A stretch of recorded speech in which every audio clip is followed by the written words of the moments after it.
Hi guys, welcome back to my channel. जैसे कि आप लोग को पता है it's winter time and afternoon, तो कुछ चटपटा खाने का मन होता है। तो मैंने बनाया एक चटपटा विथ ब्लैक टी। पहले हमने मटर को उबाल लिया है, फिर हमने कुछ मिक्सचर बना लिया है टमाटर, कैबेज और अनियन का।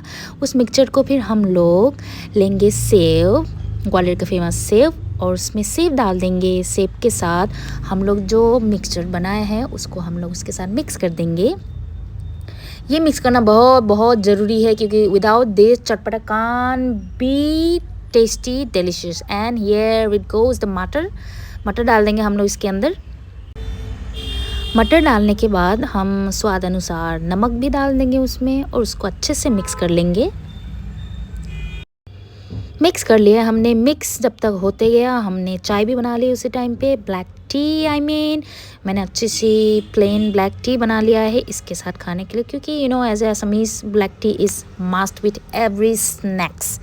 सो this snacks looks like this now, and I'm gonna enjoy this together.